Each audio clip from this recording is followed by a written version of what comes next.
السلام علیکم ورحمۃ اللہ وبرکاتہ۔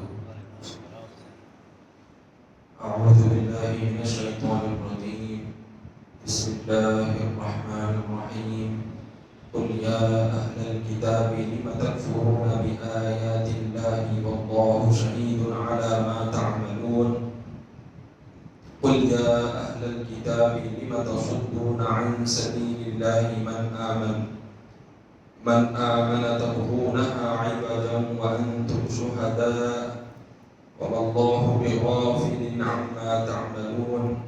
يا أيها الذين آمنوا إن تطيعوا فريقا من الذين أوتوا الكتاب يردوكم بعد إيمانكم كافرين وكيف تكفرون وأنتم تتلى عليكم آيات الله وفيكم رسوله ومن يعتصم بالله فقد هدي إلى صراط مستقيم صدق الله العظيم۔ محترم حاضرین،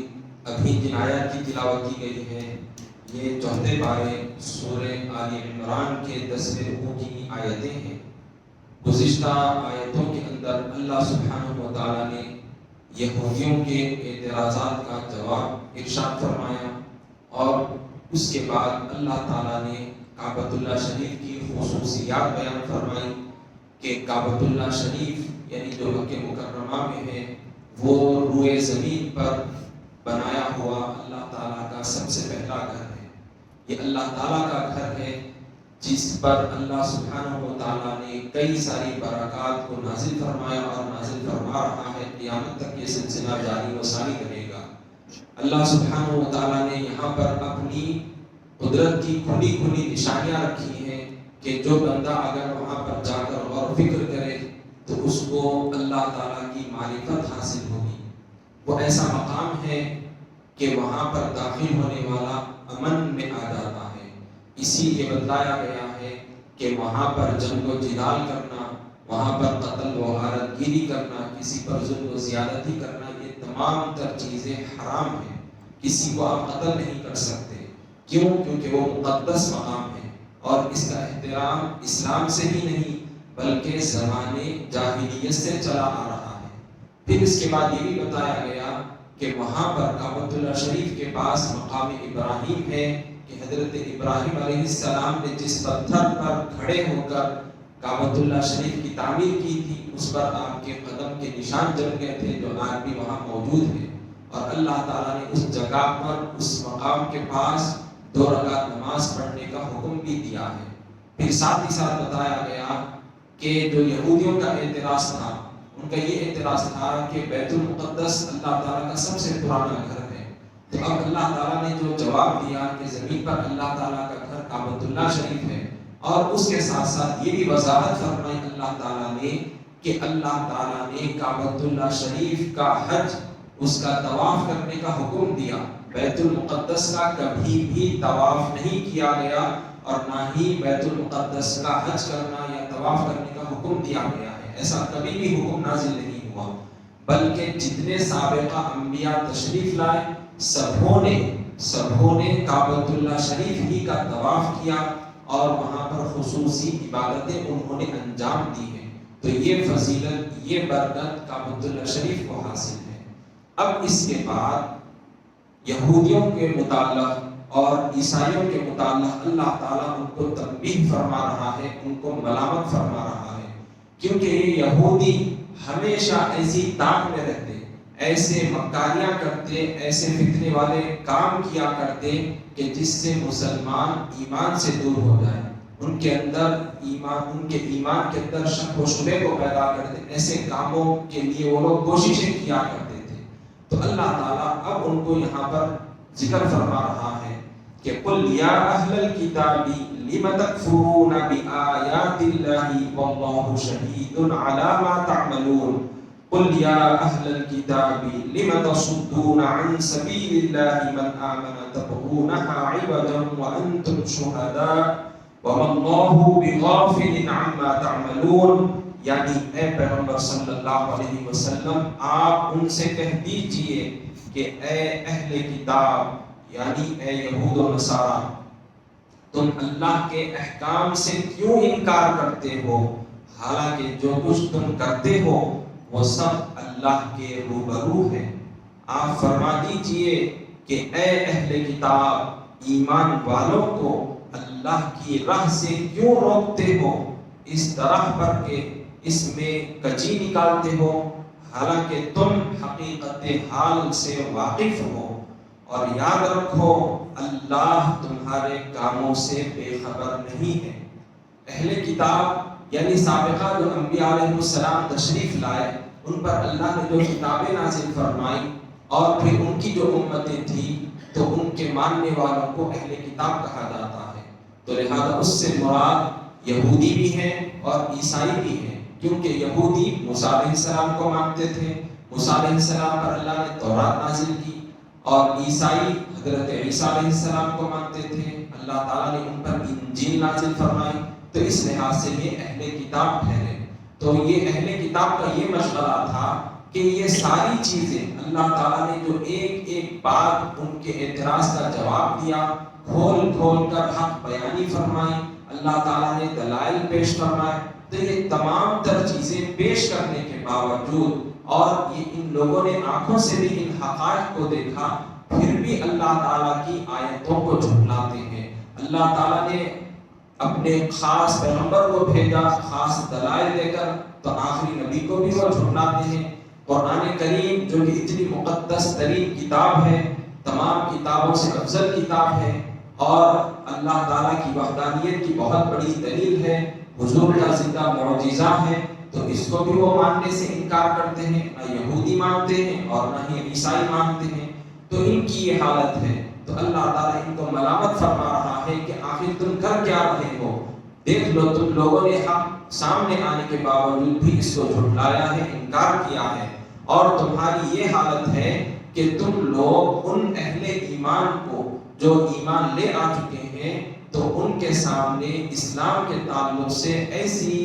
چکنی چپڑی باتیں کہتے ہو جس سے ایمان کے متعلق ان کو شک و شبہ میں ڈالنے والی ہوتی ہیں، ایسے فتنے والی باتیں کہتے ہو، ایسے ٹیڑھے پن کی باتیں کہتے ہو جس سے دوسروں کو کچھ نہ کچھ شک ہو جائے۔ تو یہ تم کر کیا رہے ہو؟ حالانکہ تم لوگ اللہ کی کتاب کو ماننے کا دعویٰ کرتے ہو، یہودی تورات کو ماننے کا دعویٰ کرتے ہیں، عیسائی انجیل کو ماننے کا دعویٰ کرتے ہیں، لیکن اللہ تعالیٰ نے جو باتیں حق بات ذکر فرمائی ہے، چاہے وہ تورات میں ہو یا انجیل میں ہو، اس کے باوجود بھی وہ اس پر عمل کرنا چھوڑ کر دوسروں کو راہ راست سے بھٹکانے کی کوشش کرتے ہیں۔ تو اللہ تعالیٰ فرما رہا ہے کہ اتنے سب چیزیں تمہارے سامنے موجود ہیں، پھر بھی تم اللہ تعالیٰ کے اوپر ایمان لانے، اللہ کے پیارے رسول کو ماننے سے انکار کر رہے ہو، تو یاد رکھ لو اللہ تعالیٰ تمہارے ہر عمل سے اچھی طرح سے واقف ہے،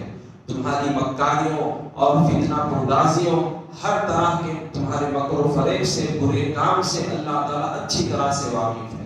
اب آگے اللہ تعالیٰ مسلمانوں کو ہدایت دے رہا ہے کہ اے مسلمانوں تم ان کے مکر و فریب میں نہ آنا، کیونکہ یہ سلسلہ ان کا ابتدا ہی سے ہے کہ مسلمان اسلام سے پھر جائے۔ مسلمانوں کو جو اللہ کو ایک مانتے ہیں، اللہ کے پیارے رسول کو محمد مصطفیٰ صلی اللہ علیہ وسلم کو رسول مانتے ہیں، تو ان کے اندر ان کے ایمان میں شک و شبہ پیدا ہو جائے۔ یہ یہودیوں عیسائیوں کی ہمیشہ سے یہ مکاریاں، یہ سازشیں رہی ہیں۔ تو اللہ تعالیٰ ہم کو اپنے ایمان کی حفاظت کرنے اور ان سے دور رہنے کی تلقین فرما رہے ہیں، جو ان آیتوں میں ہیں، یا ایھا الذین آمنوا ان تطیعوا فریقا من الذین اوتوا الکتاب یردوکم بعد ایمانکم کافرین وکیف تکفرون وانتم تتلی علیکم آیات اللہ وفیکم رسولہ ومن یعتصم باللہ فقد ہدی الی صراط مستقیم۔ یعنی اے ایمان والو،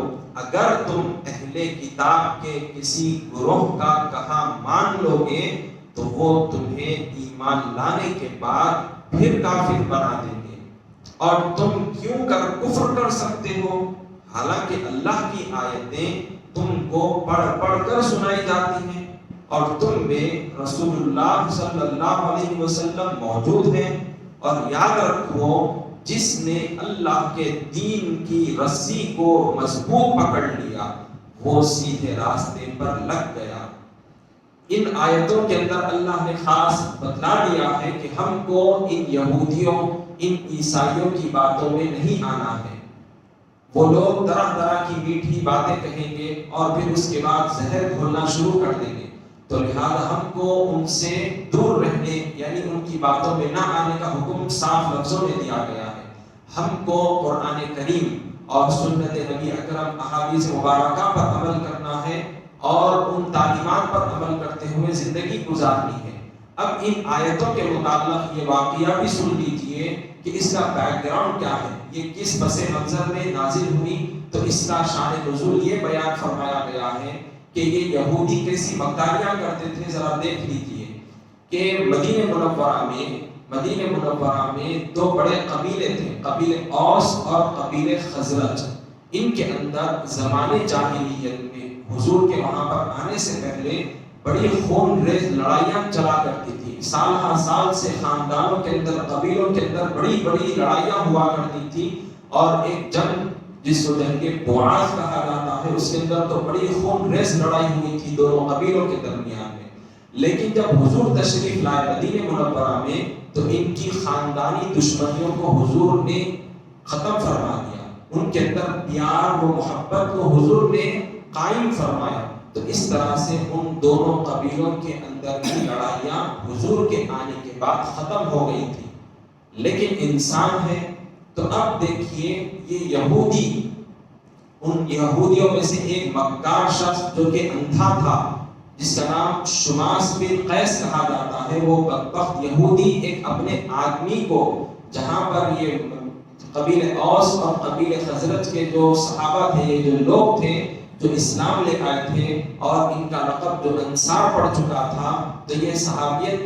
کا درجہ ان کو عطا ہو گیا تھا۔ تو یہ جب وہاں ایک محفل میں بیٹھے ہوئے تھے تو یہودی اپنے ایک حواری کو بھیجتا ہے اور اس کے ذریعے سے قبیل اوس اور قبیل خزرج کے درمیان میں پرانی جنگوں کی یاد کو تازہ کر دیتا ہے۔ وہ پرانے اشعار جو ان کے اندر مشہور تھے لڑائی جھگڑوں کے تعلق سے، وہ بدبخت یہودی ان کو پڑھ پڑھ کر سناتا ہے، جس کی وجہ سے ان دونوں کے اندر پھر سے خون کی آگ اور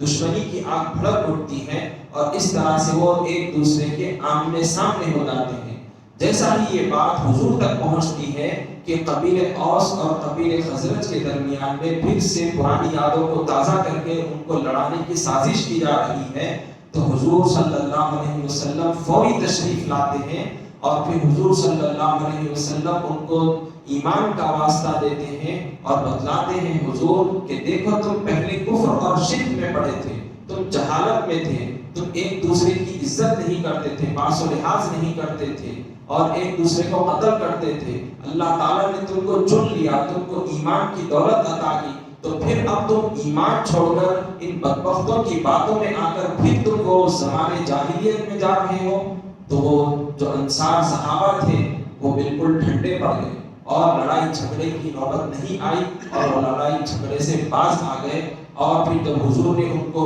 نصیحتیں فرمائی تو اب وہ لوگ ایک دوسرے سے گلے ملنے لگ گئے، اور پھر خوب رونے لگ گئے، ایک دوسرے سے معافی مانگنے لگ گئے۔ تو تب یہ آیتیں نازل ہوئی جس کے اندر اللہ تعالیٰ نے ارشاد فرمایا کہ یہ یہودی تم کو ہمیشہ لڑانے کی اور ایک دوسرے کے خلاف کرنے کی سازشیں رچیں گے، جو آج بھی ہم دیکھتے ہیں کہ کس طرح سے مسلمانوں کو انہوں نے آپس میں ان کے اتحاد کو ختم کر دیا اور اختلافات پیدا کر کے ایک دوسرے کے مد مقابل لڑائی جھگڑوں کے قابل بنا کر چھوڑ دیا ہے، جو آج ہم دیکھ رہے ہیں، جس کی وجہ سے ہمارا اتحاد بھی خراب ہو چکا ہے۔ تو اللہ تعالیٰ نے اس وقت یہ جو آیتیں نازل فرمائی، اس کا پیغام ان صحابہ کے لیے بھی تھا، ہمارے لیے بھی یہی پیغام ہے کہ ہم اپنے اختلافات کو دور رکھ کر، دشمنیوں کو دور رکھ کر اللہ اور اس کے رسول کی تعلیمات کو اپنا لیں۔ اور جیسا کہ اس آیت میں فرمایا گیا، اور پھر حضور نے بھی واسطہ دیا کہ اے انصار صحابہ، جبکہ میں تمہارے بیچ موجود ہوں، تم میرے موجودگی میں لڑ رہے ہو، تو وہ جب ٹھنڈے پڑ گئے تھے، تو آج بھی ہمارے لیے حضور کی احادیث مبارکہ، حضور کی تعلیمات، حضور کی سنتیں ہمارے لیے قیامت تک کے لیے زندہ ہیں۔ تو لہذا ہم کو انہی کی روشنی میں عمل کرنا ہے۔ تو ان کے ہوتے ہوئے ہم